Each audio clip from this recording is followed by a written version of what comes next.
X review, AAPL.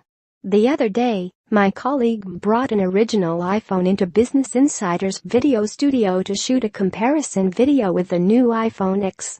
It didn't hit me until then how much the iPhone has evolved over the last 10 years.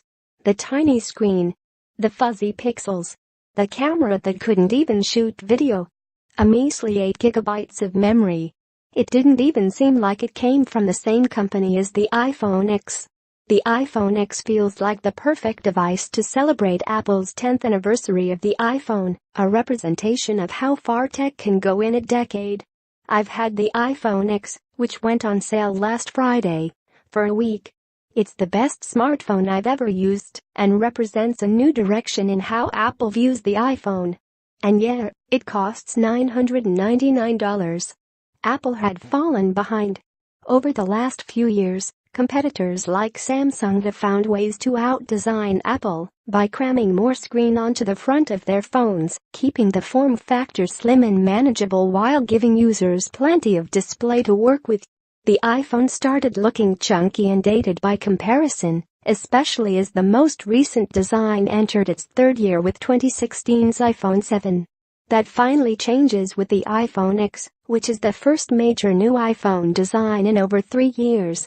It has a slightly bigger screen, 5.8 inches, than the one on the iPhone 8 Plus, but the phone's overall size is closer to the normal-sized iPhone 8. It's the perfect form factor.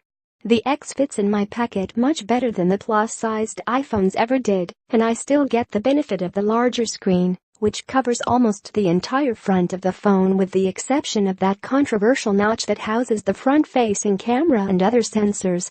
The iPhone 8 Plus, iPhone X, and iPhone 8. Hollis-Johnson The screen got a huge upgrade too. Apple used an OLED panel for the first time on an iPhone, which produces better colors and manages power better than the LCD panels every other iPhone uses. It's the best display I've ever seen on an iPhone, and it's so crisp it looks like it was painted on the surface. The experts at DisplayMate recently named it the best smartphone display available, beating Samsung for the first time I can remember. Overall, the design is nearly perfect. Apple went back to an all-glass and metal design this year, and the X has a steel band around the edges, which makes it feel more robust and premium.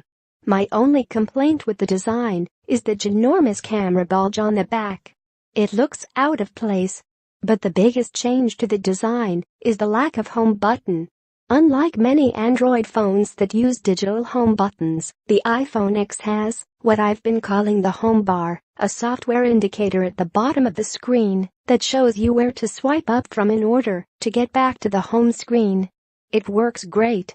I've been mashing a home button on an iPhone for 10 years now, and it only took me a few minutes to get used to swiping up to go back home. You don't have to worry about going home button free. The lack of home button comes with some quirks though. You now access the control center by swiping down from the right side of the notch. You get to notifications by swiping down from the left side. Siri is a long press of the power button, and you take a screenshot by pressing volume up and power at the same time. There are other tricks and tips, so it'll probably take some time to learn them all. The True Depth Camera System. Hollis-Johnson Face ID is probably the most controversial and misunderstood new feature on the iPhone X. So I'm going to break this down with as much detail as I can and hopefully answer all the questions you have. First, let's go over how Face ID works. There's a new front-facing camera system on the X that Apple calls the True Depth Camera System. In addition to the standard camera lens, there are a bunch of other sensors embedded in the notch above the screen like an infrared camera and a flood illuminator. Those sensors are able to map the distinct features of your face by blasting thousands of invisible dots on it and translating the data into a mathematical representation. That face data lives on a secure chip inside the phone, just like your fingerprint data is securely stored in other iPhones with the Touch ID fingerprint sensor. Whenever you want to unlock your phone, the True Depth camera compares your face to the data stored on the phone. If it matches, you're in. Face ID also works wherever Touch ID worked on older iPhones, like Apple Pay and logging into certain apps. The iPhone X Face ID setup screen. Hollis Johnson setting up Face ID is much faster than Touch ID. You stare into the camera and move your head around in a circle as the true depth camera scans you. 2 scans and you're good to go. It also gets more accurate and smarter as you use Face ID over time thanks to machine learning done on the device, so it can keep up with you as you